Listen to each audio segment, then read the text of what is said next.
لا معلش انا مش فاهمه اي حاجه يا استاذ شريف. ايه علاقه زياد بلينا وحضرتك بيا انا وكريم؟ ما انا هفهم حضرتك. هو زياد يبقى زميل لينا بنتي في المدرسه، يعني الاثنين زملاء. هو احنا للاسف ما لحقناش نتعرف بحضرتك قبل كده. انا نورين مامة زياد، حضرتك مين؟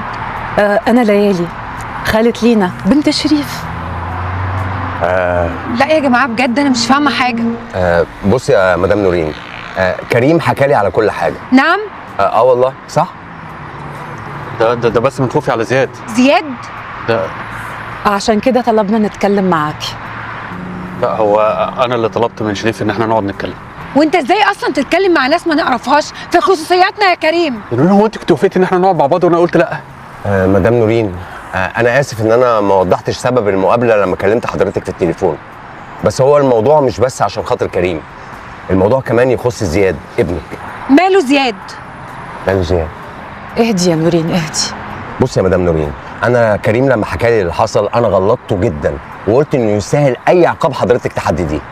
لا مش لدرجه عقاب. اسكت انت بس، برضه ما تنسيش ان زياد ليه حق. وانا ابني هيتربى احسن تربيه، طول ما انا في حياته هيتربى احسن تربيه. ما عنديش اهم من زياد يا كريم. طبعا يعني ما حدش بيشكك في اللي حضرتك بتقوليه ده، وانا بعدها لك تاني، كريم يستاهل. وانت معايا ولا معايا؟ شوف اللي جاي شوف اللي جاي، بس برضه ما يرضيكيش يعني ان زياد ابنك يتاثر وهو في السن ده؟ لا ما يرضنيش، بس هو الاستاذ قال لكم ان هو بيخوني؟ لا هو احنا ما بنعرفش التفاصيل. طيب اقول لكم انا بقى على التفاصيل، طالما الاستاذ ما احترمش ان انا مش عايزه اتكلم في الموضوع وحابب يزود الناس اللي تعرف فضايحه. الاستاذ لما ابنه عرف ما واجههوش عشان يدافع عن نفسه، ما واجههوش وبكل بجاحه خلى ابنه يساعده عشان يداري الموضوع. عارفين طلب من ابنه ايه؟ ايه؟ طلب من ابنه يهكر تليفون خاله. نورين، انا عارف ان انا غلطان، بس انا بحاول اصلح اهو. هو انت فاكر لما تصلح انا هرجع لك؟ ما تقول حاجه.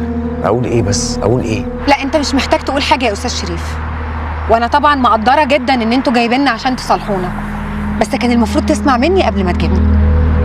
عن اذنك.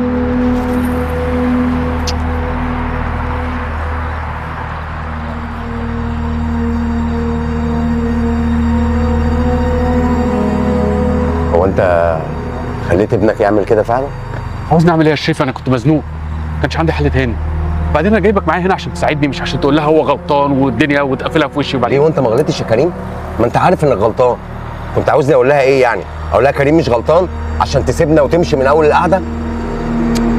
وبعدين بعد اللي قالته ده صراحه ما لقيتش كلام اقوله. ليه دلوقتي؟ انا كل اللي عاوزه ان نورين وزياد يرجعوا حياتي. شكلها باظت كده خلاص. انت غلطت وغلط كبير كمان، ونصيحتي الوحيدة ليك انك ما تيأسش من المحاولة.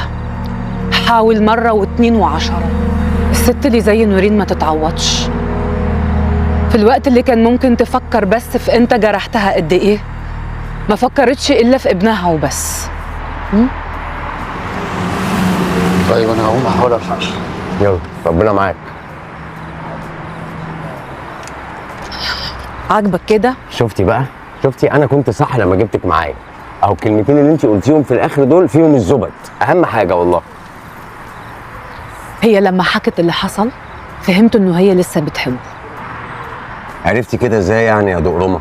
احنا الستات بنفهم بعض، والست لما تبقى محروقة يعني هي لسه بتحبه. عشان كده انا جبتك معايا. معاك حق، الموضوع كان محتاج ست. الستات لما يتخانوا يبقوا نوعين، نوع بيدوس على قلبه عشان كرامته اللي اتهانت، والنوع التاني ما بيهونش عليه العشرة.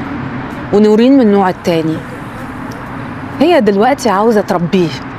انا كل اللي صعبان عليا زياد ابنهم. هو حبيبي لوحده اجريسيف، بعد اللي حصل ده هيبقى ايه؟ سيبك انا جوعت، مش عاوز تاكلي حاجه؟ بحب اكل حوت. حاضر. حوت؟ انت بتاكلي حوت؟ هو انت بتاكلش حوت؟ لا انا باكل دولفين معروفه بس مقلي بقى عشان المشوي. حوت ايه اللي انت بتاكليه ده؟ الحوت ده قد مصر كلها. ما هو الحوت عندنا هو السمك. سمك؟ طب ما تقولي سمك. وحشه كلمه سمك. طيب 2 سمك. الحوت.